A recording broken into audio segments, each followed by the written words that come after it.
Hello everybody! Welcome back to Matteo's Corner. It is time for more Vampire the Masquerade, Shadows of New York.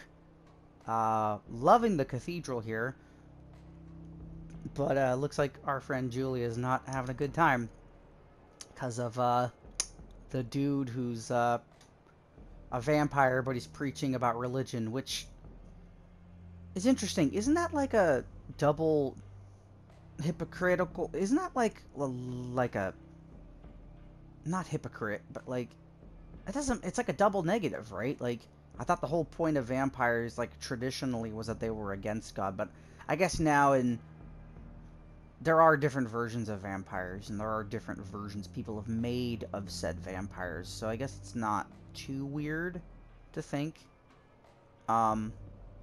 that there'd be like some werewolves or vampires that are into religion. That actually makes some sense.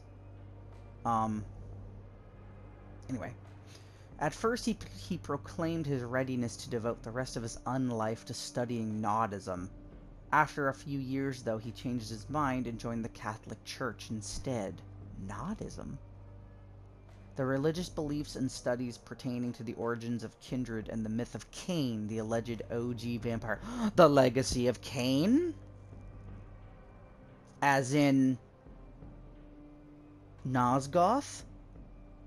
Legacy of Cain series?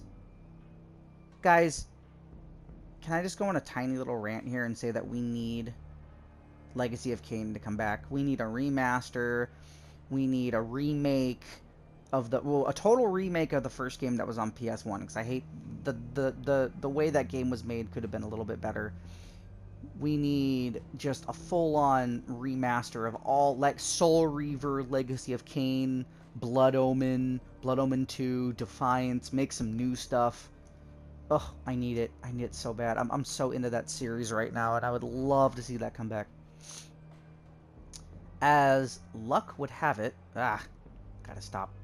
As luck would have it, his neophyte's zeal found a major target in me. When I first met him, I was stupid enough to tell him I was raised Catholic and still identified as such. Somewhat. He immediately pictured me as some sort of a force for change within the Camarilla, and set out to put me back on the righteous path. Now he won't stop preaching to me, apparently, until I become a nun. Jeez. Remember, the darkest place is directly beneath the candle. You turncoats have this unfortunate predisposition to find salvation right within your grasp, and then lose your way in the shadows. Christ, once he starts, he just won't stop. I guess it's time to bring out the big guns. By the way, I was meaning to ask, got any news about Sophie Langley? A painful grimace crosses his face, but doesn't linger. Kind of rude to change the subject, you know. Rude? Rude? I'm just looking for a topic both sides of this conversation would care about. You know, like any guide on etiquette says you should.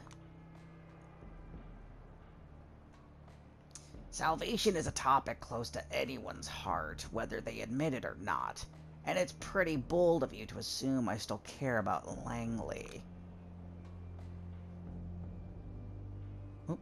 I do not assume. I'm certain you do. The second she retires from the public eye, you stop acting like Yeezus-era Kanye and start acting like Jesus' King-era Kanye. Coincidence? I've never had a Yeezus era. Do people really call it that? Here's how it's going to work. Tell me what you know. I'll tell you what they say. And keep in mind, I didn't know she was your sire till a few nights ago. Hell, I haven't even met her. He winces a bit at me saying hell, but lets it go. Sure. I figure you would have prodded that wound long ago if you knew. But what do you care anyway? Better to let you drone on about your tormented past than to let you carry on with your good missionary shtick. Professional curiosity. Once a journalist, always a journalist. He scratches his head, then exhales at a sad mockery of a chuckle. Fine, then. I'll do my best to make it short. Just like you said, Sophie Langley, every New York's kindred's beloved socialite, was my sire. We first met sometime after World War II. Wow, he's that old? Wow. I left France right before the Nazis went around the Minoid line. I struggled to keep my siblings alive with my art. Watched my brother die during the flu epidemic of '43. I was close to losing my mind. That's when she showed up. Whoop. She said the sheer torment in my works caught her eye. She became my patron, allowed my talents to flourish, and supported me financially. Eventually, she embraced me. Oh man, this is not good for my throat.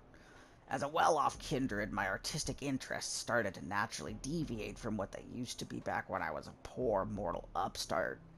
I began to see the world the way her social circle does, and that she couldn't forgive. Instead of being a fun novelty, I became just another part of the malice surrounding her. She grew distant, and then stopped seeing me altogether. I've had my share of meltdowns because of this, I won't deny that. I locked myself out of many career opportunities, but it was an important lesson. Don't trust your elders. Oof. Elders. Few centuries of unlife will net you this big kindred milestone. An elder is only considered an elder after outlasting his or her fellow vampires for roughly 200 years. By then they will have learned the rules of the great metagame of Jihad, the vast hidden war waged for ages between the ancient undead. Elders are the chess masters, the rest of us are only the pieces, yada yada yada. Yep, sounds about right. Sounds very close to a lot of things that aren't vampiric related. Don't trust your elders. Vampirism affects them psychologically as well.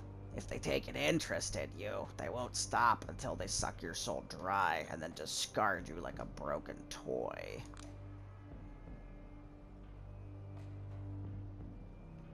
For the first time since I've known him, Siegel registers to me as something other than a Bible-thumping nuisance. Is it compassion I feel?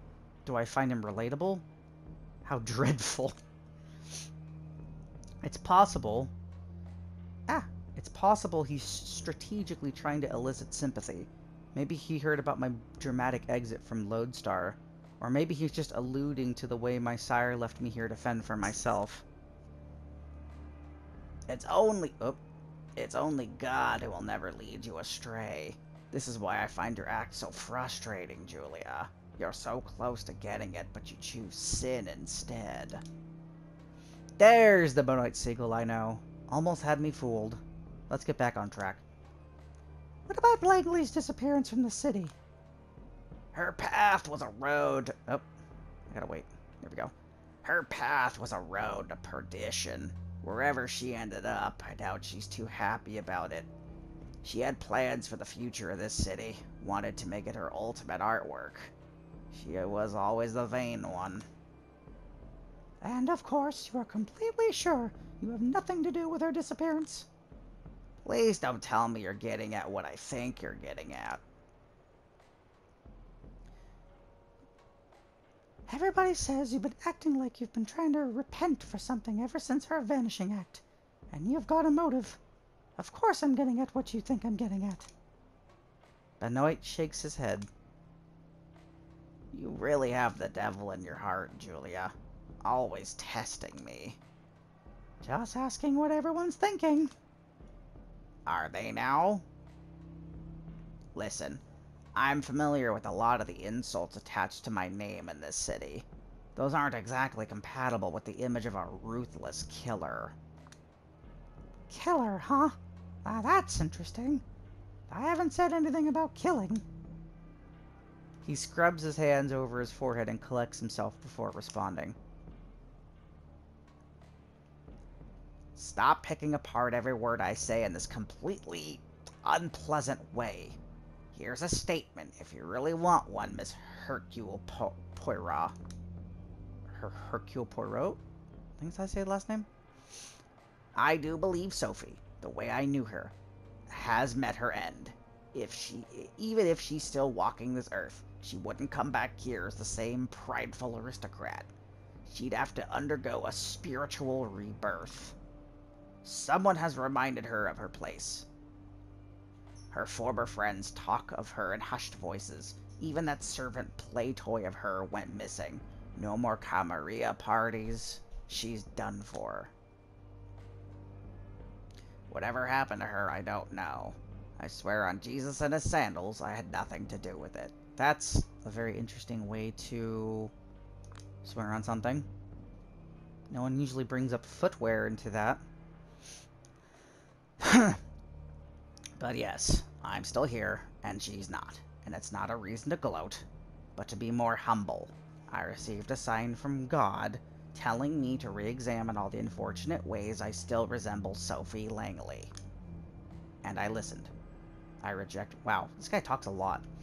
And I listened. I rejected the pride I shared with her. I renewed my vows to God, recommitted to preaching his greatness. I mean, this is why we're having this conversation in the first place. Right now... Wow, he just keeps talking. Right now, when I think of Langley's influence on my life, I'm grateful, because she was a sign that got me here. And, if God wills it, maybe one day you'll look at her the same way, Julia. Mental note. Whenever he circles back to this preachy tone, it's time to intervene. Alright. If it makes you feel any better, I think that the only way a wimp like you could have hurt her was by boring her to death with Bible quotes. Now that quid pro quo, tit for tat. You were saying people still talk about me. I was curious if... Oh, look who's finally here!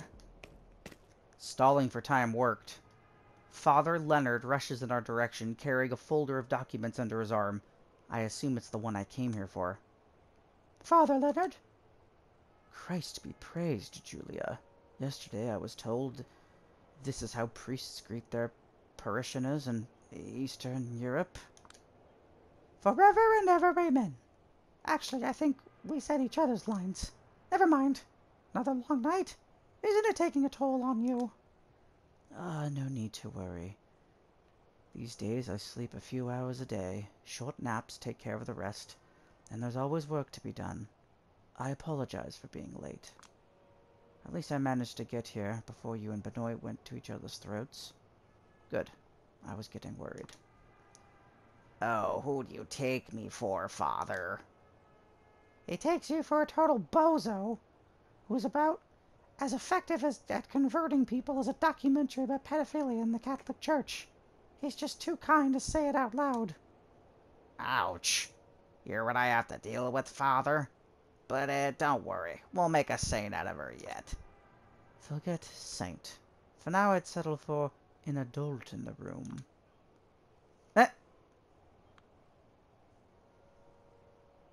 That's what you're for, passive-aggressive. Passive-aggressive much? Excuse me? Asking for an adult in the room is not solving a problem. It's abdicating responsibility. Julia, you know exactly what I mean. So please don't get smart with me. Then don't sound like my mother, maybe. An adult in the room, Julia. All I'm asking for. Here. He gives me a folder he was carrying with him, and I pass him the reports I wrote earlier tonight. Among kindred, it is common knowledge that the Catholic Church is one of the La Sombra's greatest assets. Hell, it might even be one of the main reasons the Camarilla is slowly warming up to the clan. We are technologically impaired, and as such, We are technologically impaired, and as such woefully unprepared to face the challenges of communicating in the 21st century. Hard to handle advanced encryption when you can't even unlock a smartphone.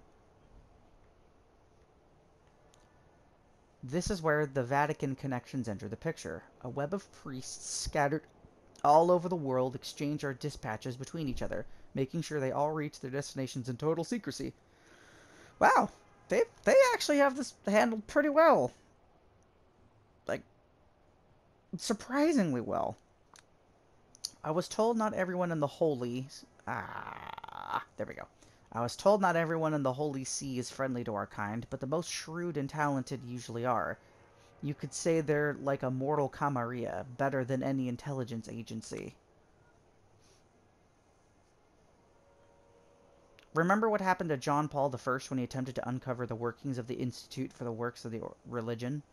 Death after 33 days of papacy, rumors of CIA and Masonic involvement.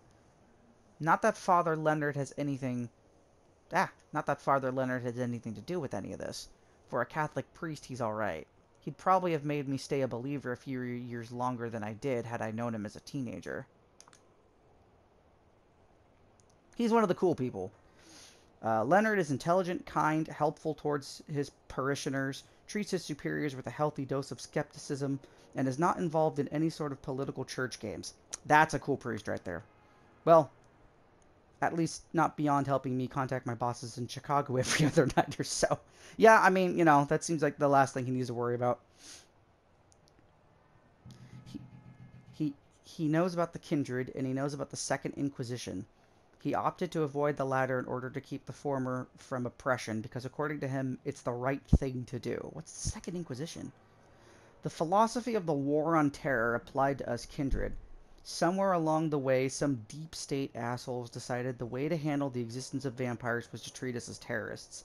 Yet the agents waging these operations against us often have no idea what the hell's going on, because some intra-agency collaboration created to hunt us doesn't tell anyone anything unless it's need to know. Among the Kindred, the term is most often abbreviated to C. S-I. Wow, there's some interesting commentary in this game. I'm actually quite surprised. I mean, I guess it makes sense. Vampire stuff has always had a knack for doing stuff and making like social commentary, political commentary, like Daybreakers. I don't remember the name of that vampire movie now that I mentioned last time. What was it this time? I don't remember. My memory sucks. I'm sorry, but there was a movie with William Dafoe that I mentioned last episode, I think, and yeah, it was kind of the same thing where they had a lot of social and political commentary. And it was a very very interesting movie. If no one's ever seen it, if you just want a good vampire movie that makes you think, and it's not like your typical "oh, I have fangs, blah blah blah" kind of movie, very well done, very well handled, in my opinion. The premise of the movie is vampires find a way to cure people using vampirism using sunlight, and it sparks this whole debate among vampires as to like whether people should take the cure if they don't want to be vampires anymore, or if... And then there's the people that are like, no, doing that is going back to being human, and why would you want to be human? It's a very good movie. Highly recommend it. I know there's got to be something wrong with him. Some selfish motivation, maybe. And I haven't nailed it down yet, but it doesn't feel like he's making an effort to hide it, so I'm giving him a pass. By the way, I hope you don't mind. I finally took the liberty of asking how your parents are doing. Thank you, Father, but you shouldn't have. Not a problem. A priest at St. Stanislaus Kostka? I don't know how to say that. Is a good friend. He says your parents started showing up every Sunday again. Front rows. Your father's looking better and better. It makes me feel nothing, but I still give him a token nod and a grateful smile. Thank you, Father Leonard. Now, if you'll excuse me, the sunrise is almost here. Yes, be careful, and God bless you. Amen. Goodbye, Julia. I'll let you off the hook this time, but next time you won't be so lucky, alright? Sure. Just one more thing on my never-ending list of events I'm not looking forward to. Guess it's time to call it a night. Ah! Are we finally seeing, that one that turned her into a vampire? Let's see. I'm home! Dakota? Dakota? Who was Dakota wasn't the one that turned her. Who's Dakota? I guess... Did I already give Dakota a voice? God, I don't even remember if I gave Dakota a voice. I'll just give her a voice. Finally! You doing all right? Fine, I guess. Why aren't you asleep? I figured it's finally time for me to become more of a night owl. We've talked about making our schedule sync better. Watch your vitamin D. I'd kill to have your skin. Would be a shame to waste it. Shouldn't have smoked so much before you got bitten, sweetheart. Should have shared your skincare routine with me back when I was still breathing. Oh. I can't just be going around sharing my one secret weapon. It's top secret stuff. MK Ultra level. Jeffrey Epstein's current whereabouts level. I'd have to kill you if I told you. Just go ahead and off me anyway. It would be a mercy kill, honestly.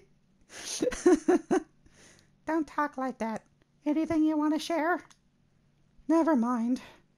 I feel a little more self-conscious than usual tonight. Don't. You want me to do your makeup before you go to sleep? No need. No need? Aren't you supposed to have some sort of big party tomorrow night? Heh. I was involved in the backstage stuff. What makes you think I was invited? Uh-oh. Because you're the coolest, cutest, and most all-around amazing person I know. They'd be insane not to put you on the short list. Believe it or not, most vampires are pretty insane. I mean, that's self-explanatory, right? I mean, we just talked about the group of psychopathic vampires. I like that light thing they've got in the background. It's kind of cool. The one on the wall that's blinking. Interdimensional psychic vampire level insane? Because that's how crazy they'd have to be to ignore you like this. Yeah, I would say so. Fuck them then. Big bunch of posh dicks. They hate you because they hate you. But they'll see. Wow, her voice is hard to do. I am sorry.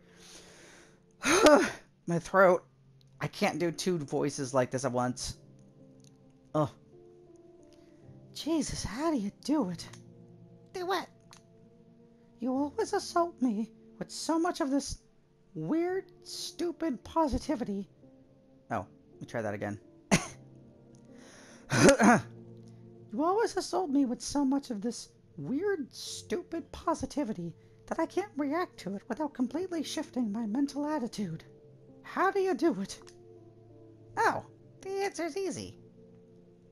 You remember how I told you we have this spiritual connection? I can sense what you feel and want. You can sense what I feel too if you really focus. Wow, this voice is hard to do. I apologize. I feel like I should be giving her a different voice, but this is the voice I came up with, so it's sticking. Yeah, I think I called it a big load of bullshit. Said a girl who talks to ghosts. But watch this. But watch this, aged Scully. I sense you feeling down, and I realized what you really needed to end the night. She points to one of her drawers. It's the one where she keeps her supply of... Ketamine? Come on. What? No, wrong drawer. We're not meaning demons. We're meaning angels. MDMA? Ding, ding, ding. Took it half an hour ago. Perfect timing thanks to our spiritual connection. Oh, she's thinking about it. Ready to fly away? The mood isn't right. I'd need music. Got a special SoundCloud playlist. Ready to go. Prepared specifically to uplift one Julia Sabinski. Just give me a sign, and I'll press play. Jesus, you're impossible. That's why you love me. I hope. Oh. I give up. Come here. Let me have a taste of you. Wait. Is she a human? Oh, I got a trophy. Wait. So is she a human then? Huh. That's an interesting thought. Maybe this time the high won't end. Oh, that was night 3. I guess we rest. Do. There we go. We're on night 4. Wow, that was interesting. I wonder if she's dating a human and that's why people don't like her? I mean, I know I'm making this call a little early, but I mean, yeah, they don't like her because she's new and stuff, but I wonder if it's really because um, she's dating a human, or maybe they don't know that she's dating a human. Interesting. Interesting. Well, either way, this story is getting really, really crazy, and I actually can't wait to see where it goes from here, but I'm gonna give my voice a rest because doing a lot of those voices is really hard to do, and my throat cannot handle. Like every time I do these videos, I got to give myself like a day or two in between, or even a couple days to recover. And this one, I already had a sore throat from the last time I did one of these, and then today it was still kind of sore. So I was still like, okay, sure, I'll just do this one, and now it hurts way more than when I started. So anyway, yeah, that's where we're gonna stop for the perfect place to stop. It's now night 4. Um, hope you all have a lovely day or evening, depending on when you're watching this. And prepare to see more of Vampire the Masquerade Shadows of New York pretty soon. You all take care. Have a good one.